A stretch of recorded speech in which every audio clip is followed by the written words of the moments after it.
네, 우리 오늘 복음 강의 첫 번째 십자가의 거룩한 교환에 대해서 우리 한 15분 정도 복음 강의를 하도록 하겠습니다. 저희가 예상은 했지만 또 이렇게 실제로 비대면 또 이렇게 온라인으로 또 훈련을 하게 되니까 조금 현장보다는 여러 가지 부족한 것이 있지만 또 여러분들이 또 이 영상을 또 반복해서 보시고 여러분들이 또 시간 나실 때 또 보실 수 있는 이점이 있으니까 잘 활용해 보시기 바랍니다. 오늘 우리 십자가의 거룩한 교환에 대해서 설명할 때 첫 번째 제가 한 세 가지 정도 설명하겠습니다. 그래서 예수님의 이 십자가의 당신을 제물로 드리신 이 제사가 어떤 의미가 있는지, 두 번째는 과연 왜 십자가가, 왜 그렇게 기독교는 십자가를 중요하게 여기고 십자가가 우리 신앙의 중심이 됐는지에 대해서, 그리고 마지막으로는 그 덕분에 우리가 어떤 존재가 되었는지, 십자가를 통한 우리가 받은 유익이 무엇인지에 대해서 간략하게 설명하도록 하겠습니다. 자, 첫 번째 우리 히브리서에 보게 되면, 히브리서는 특별히 대제사장이신 예수님에 대해서, 또 예수님의 그 십자가의 그 제사에 대해서 아주 신약적인 관점으로 아주 분명하게 잘 구약과 비교해서 설명해 놓은 책입니다. 자, 그래서 오늘 첫 번째 구약의 제사, 그리고 예수님의 영단번의 제사에 대해서 한번 살펴보기를 원합니다. 첫 번째, 우리 히브리서 9장 26절 말씀을 한번 같이 화면 보시고 같이 읽도록 하겠습니다. 시작. 그리하면 그가 세상을 창조한 때부터 자주 고난을 받았어야 할 것이로되 이제 자기를 단번에 제물로 드려 죄를 없이 하시려고 세상 끝에 나타나셨느니라. 아멘. 여러분, 특별히 이제 신약의 원어, 고대 그리스어, 헬라어를 이제 충실히 번역한 영어 성경을 보면 우리가 한글 성경을 볼 때보다 훨씬 더 이 성경의 원뜻에 가까운 이해를 하는데 굉장히 도움이 됩니다. 여러분, 우리 특별히 킹 제임스 성경, 이 영어 성경에 보면 이 죄 사함에 대해서 두 가지 차원의 죄 사함을 말씀하고 있는데, 영어 단어로는 첫 번째는 remission of sins, 쉽게 말하면 죄의 제거, 죄가 제거됐다라는 개념의 remission of sins라는 그런 이제 번역이 나오고, 또 쭉 성경을 보다 보면 우리가 잘 아는 forgiveness of sins, 죄 용서라는 개념이 나옵니다. 자, 첫 번째 말했던 죄 제거는 말 그대로 죄 자체가 없어진 것입니다. 자, 그래서 이 죄 제거와 죄 용서가 어떤 관련이 있는지 한번 잠깐 설명드리면, 방금 우리가 읽었던 히브리서 9장 26절에는 뭐라고 설명하고 있냐면, 예수님이 자기를 단번에 제물로 드려서 죄를 없이 하시려고 세상 끝에 나타나셨느니라, 이렇게 말씀하고 있습니다. 그래서 예수님의 자기가 제사장이 되어서 동시에 자기가 희생 제물이 되어서 하나님 앞에 드린 이 십자가의 이 제사, 이것이 어떤 역할을 했냐면 죄를 없이 하시려고, 아까 제가 처음 설명드렸던 죄 제거, 죄를 완전히, 저와 여러분의 온 인류의 죄를 완전히 제거하기 위해서 하나님의 아들이 희생 제물 되셨다, 이렇게 말씀하고 있습니다. 자, 그런데 거기에 반해서 구약의 제사에 대해서는 이렇게 말씀하고 있습니다. 한번 같이 히브리서 10장 3절 4절 말씀을 같이 읽겠습니다. 시작. 그러나 이 제사들에는 해마다 죄를 기억하게 하는 것이 있나니 이는 황소와 염소의 피가 능히 죄를 없이 하지 못함이라. 아멘. 여러분, 구약 시대의 제사장들이 황소와 염소와 동물의 피로 1년에 한 번 대속죄일에 온 이스라엘 백성의 죄를 대신 대표해서 그 동물의 피를 뿌리면서 그 성막에서 하나님 앞에 드렸던 그 제사는 어떤 역할을 했느냐? 죄를 해마다 기억하게 하는 것이었다. 그것은 죄를 일시적으로 덮었지만 죄를 없이 하지 못한 것이다 라고 말씀하고 있습니다.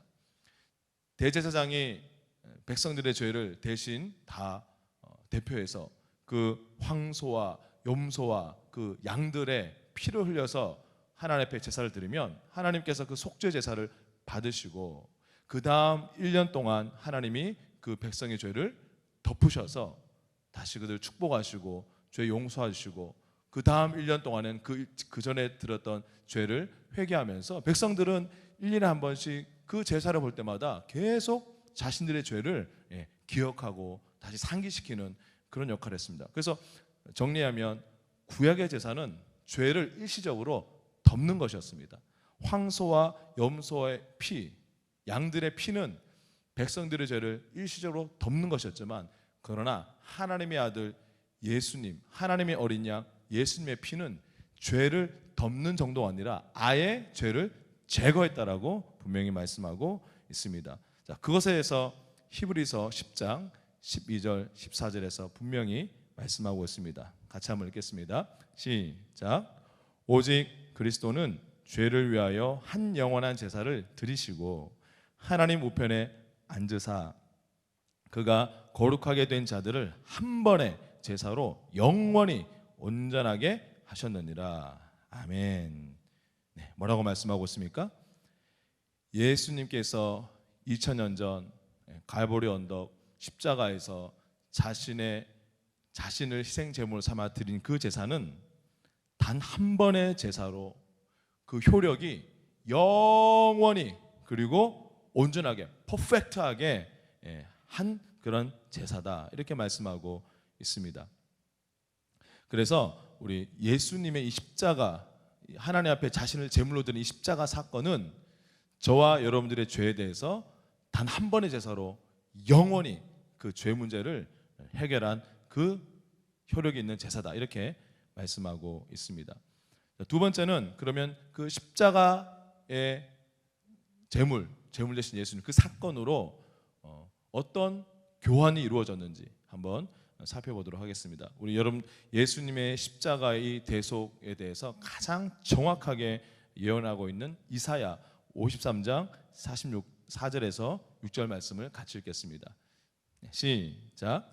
그는 우리의 질병을 지고 우리를 대신하여 슬픔을 당하였으나 우리는 그가 하나님의 형벌을 받아 고난을 당하는 것으로 생각하였다. 그가 우리의 죄 때문에 찔림을 당하고 상처를 입었으니 그가 징계를 받음으로 우리가 평화를 누리게 되었고 그가 채찍에 맞음으로 우리가 고침을 받았다. 우리는 다 길 잃은 양처럼 제 각기 잘못된 길로 갔으나 여호와께서는 우리 모든 사람의 죄를 그에게 담당시키셨다. 아멘. 자, 여기 보면 하나님의 어린 양이 저와 십자가를 향해서 담당하신 또 십자가 위에서 저와 여러분을 위해서 그분이 대신 받아들이시고 담당하신 것에 대해서 설명하고 있습니다. 대표적으로 4가지입니다. 첫 번째는 그는 우리의 질병을 지고 예수님은 십자가에서 저와 여러분들의 질병 우리 한글 성경에는 질고라고 되어 있죠. 우리 개역 개정판에는 질고 이게 히브리어로 보니까 촐리 이스라엘어로 촐리라는 단어인데 이것은 질병입니다. 병입니다. 예수님은 우리의 질병을 지었고 두 번째는 뭡니까? 우리를 대신하여 슬픔을 당했다. 이 슬픔이란 것이 히브리어로 마코브라는 단어인데 마코브는 육체적인 정신적인 고통을 뜻하는 단어입니다. 예수님은 우리의 질병을 담당하셨고 또 저와 여러분들의 육체적 정신적 고통을 대신 담당하셨다. 그리고 무엇입니까? 그가 우리의 죄 때문에 바로 저와 여러분들의 과거, 현재, 미래 모든 죄를 대신 그분이 받아들이시고 십자가에서 담당하셨다. 더 확대해서 뭐라고 말씀하고 있습니까? 우리 모든 사람의 죄를 그에게 담당시키셨도다.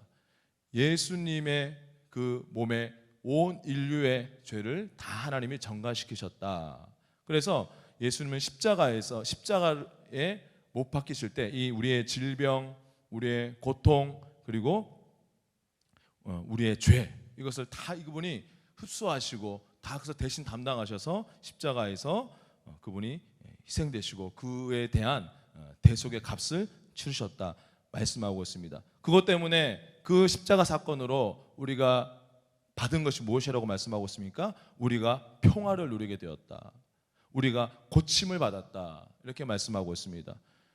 여러분, 질병이 우리 몸에서 사라지고 육체적, 정신적 고통이 사라지면 우리가 평안해지죠. 동시에 우리 죄 문제가 해결되고 죄가 하나님과 우리 사이를 가로막았던 죄가 사라지면, 제거되면 우리는 하나님과의 화평을 누리게 되는 것입니다. 그래서 예수님의 이 십자가를 통해서 우리는 이 하나님의 샬롬, 그리고 하나님의 치유, 하나님의 우리를 낫게 하신 것을 받았다 말씀하고 있습니다.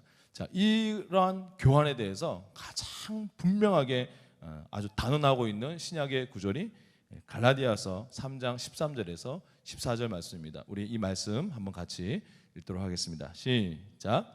그리스도께서 우리를 위하여 저주를 받은 바 되사 율법의 저주에서 우리를 속량하셨으니 기록된 바 나무에 달린 자마다 저주 아래 있는 자라 하였습니다. 이는 그리스도 예수 안에서 아브라함의 복이 이방인에게 미치게 하고 또 우리로 하여금 믿음으로 말미암아 성령의 약속을 받게 하려 함이라. 아멘. 자, 위에 이사야 53장에 나와 있는 그 많은 악하고 나쁜 것들을 사도 바울이 갈라디아 3장에서 뭐라고 축약해서 표현하고 있냐면 율법의 저주에서 우리를 속량하셨다. 여러분, 신명기 28장 15절 이후에 나와 있는 그 어마어마한 율법을 어긴 자들이 받는 저주를 한번 여러분들이 참고로 보시기 바랍니다. 정말로 차마 눈 뜨고 읽을 수 없는 처참한 저주들이 나옵니다. 그런데 그리스도께서 우리를 위하여 저주를 받음하 되사 그 처참한 저주를 예수님께서 나무에 달린 자마다 저주 아래 있는 자라는 이 구약의 말씀을 성취하기 위해서 나무로 된 십자가에 우리 대신 달리셔서 율법의 저주에서 우리를 속량하셨다. 사가지고 오셨다. 당신의 피값으로 우리를 사가지고 오셨다. 자, 그래서 당신의 피값으로 그 모든 저주에 대해서 값을 지불하셨기 때문에 저와 여러분들에게는 그 저주가 예수님께로 떨어졌으니까 우리에게는 남아있는 것이 무엇입니까? 하나님 이제 그리스도가 그것을 다 담당하셨기 때문에 우리에게 아브라함의 복과 성령의 약속, 이방인이었던 우리에게 이 두 가지를 예수님을 통해서 받게 하셨습니다. 우리의 삶에 임하에 있어야 될 저주와 형벌과 심판, 죽음을 다 예수님이 가져가시고 우리에게는 십자가를 통해서 아브라함의 복과 성령의 약속. 아브라함의 복은 여러분 창세기 24장 1절에 보면 여호와께서 아브라함의 범사에 복을 주셨다. 아브라함의 복은 오늘 짧은 시간 다 설명할 수 없지만 여러분들이 생각하는 상상하는 그 어떤 것보다 훨씬 더 좋은 축복이 아브라함의 복입니다. 자, 그래서 이런 우리의 저주를 예수님이 흡수하시고 우리에게는 하나님의 축복과 성령의 약속, 성령을 주신 이 십자가의 어마어마한 거룩한 교환이 일어나게 된 것입니다.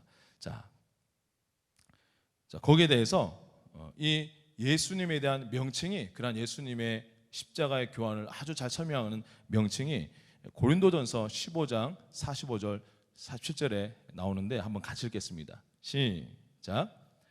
기록된 바 첫사람 아담은 생령이 되었다 함과 같이 마지막 아담은 살려주는 영이 되었나니 첫사람은 땅에서 났으니 흙에 속한 자이거니와 둘째 사람은 하늘에서 나셨느니라. 아멘. 자, 여기에 대해서 예수님에 대한 대표적인 두 가지 이름이 나옵니다. 예수님은 마지막 아담이고 예수님은 둘째 사람이다. 저는 지금까지 제가 잘못 알고 있었어요. 제가 설교하고 성도들한테 둘째 아담이시도 하고 마지막 아담이시도 한 예수님이라고 했는데 제가 이 성경 찾아보니까 예수님은 마지막 아담이시고 둘째 아담이 아니라 둘째 사람이다 이렇게 말씀하고 있는데, 자, 이 예수님의 호칭이 예수님의 우리를 향한 사역의 대표적인 두 가지를 설명하고 있는 것입니다. 자, 예수님이 마지막 아담이다. 이게 무슨 뜻입니까? 아담과 타락한 그 아담의 후손들이 지었던 모든 죄가 이제 예수님께 다 남김없이 다 전가되었고 그에게 흘러갔다. 그리고 그분이 그 죄를 끝장내신 분이다. 죄 문제 해결하신 분이다. 마지막 아담이죠. 자, 그렇다면 둘째 사람이라는 뜻은 무엇일까요? 둘째 사람의 특징이 뭐라고 나옵니까? 첫 사람은 땅에서 났는데 그래서 흙에 속한 자가 되었지만 둘째 사람은 하늘에서 났다. 둘째 사람, 하늘에서 난 사람이 둘째 사람인데 무엇입니까? 바로 부활하신 예수님. 마지막 아담으로 이제 모든 죄를 해결하시고 3일 만에 부활하셔서 이제는 새 생명으로 다시 부활하신 둘째 사람. 그래서 예수님을 부활의 첫 열매라고 하시는데, 바로 저와 여러분은 머리 대신 예수님이 첫 열매이시고, 저와 여러분은 예수님의 저기 4천만 번째, 5천만 번째, 수억만 번째 열매가 되겠죠. 예수님을 따라서 똑같이 그는 예수님 덕분에 하늘로부터 태어나서 하늘의 생명을 받은 자가 되었습니다. 그것을 에베소서 1장 22절 23절에서 이렇게 말씀하고 있습니다. 우리 같이 읽겠습니다. 시작. 또 만물을 그의 발 아래에 복종하게 하시고 그를 만물 위에 교회 머리로 삼으셨느니라. 교회는 그의 몸이니 만물 안에서 만물을 충만하게 하시는 이의 충만함이니라. 아멘. 여러분, 아기를 낳으신 여성분들은 다 아시겠지만 우리가 출산할 때 아기 머리가 먼저 나오죠. 그리고 뒤따라서 몸이 이어서 나옵니다. 예수님은 교회된 저와 여러분의 머리시라고 말씀하고 있고 우리는 그분의 몸이다 말씀하고 있습니다. 머리이신 예수님이 하늘로부터 둘째 사람으로 새롭게 부활해서 탄생해서 태어난 순간 그분의 몸된 저와 여러분도 그 머리를 따라서 우리는 줄줄이 우리는 하나님 앞에 하늘에서 태어난 그러한 새로운 피조물로 우리가 탄생한 것입니다. 오늘 우리 복음 강의 첫 번째를 통해서 다시 한번 여러분이 그동안 막연하게 알고 있던 십자가, 예수님이 얼마나 고통스러우셨을까, 그 정도의 예수님 정말 그 예수님 위해서 내가 헌신해야지, 내가 더 잘 살아야지, 이 정도가 아니라 예수님의 십자가 사건 때문에 그분의 단 한 번의 영원한 제사 때문에 저와 여러분들의 죄 문제가 완벽하게 해결되었습니다. 예수님이 다 이루었다 하셨을 때 정말로 다 이루어졌습니다. 완결됐습니다. 우리는 이제 죄가 제거되었고, 그러면 목사님, 우리가 그 죄가 제거되었지만 여전히 제가 죄 짓고 있는 거, 이건 어떡합니까? 그때 필요한 것이 바로 뭡니까? 죄 사함, 죄 용서입니다. 우리가 죄 용서받는 이유는 이미 우리 죄가 제거됐기 때문에, 그 덕분에 우리가 거듭난 이후에 또 짓는 죄에 대해서 하나님 앞에 회개하고 또 고백하면 또 매일매일 죄 사함 받고 죄 용서를 받는 것입니다. 죄 제거 그리고 죄 용서는 이렇게 다른 개념이라는 것을 여러분들이 우선 기억하시고, 두 번째는 바로 십자가 때문에 예수님의 십자가를 내 신앙의 중심 삼고 내가 그 의미를 분명히 깨닫고 믿으면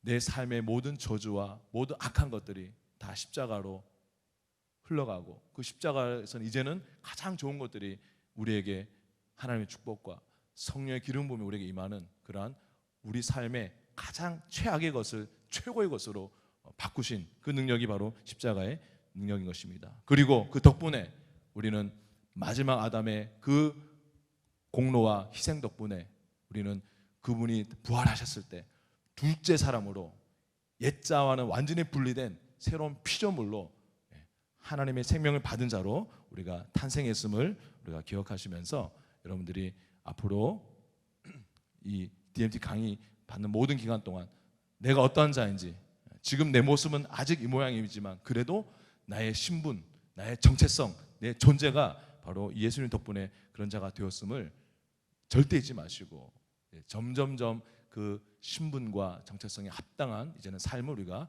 살아갈 수 있는 저와 여러분 되시기를 주의 이름으로 축원드립니다.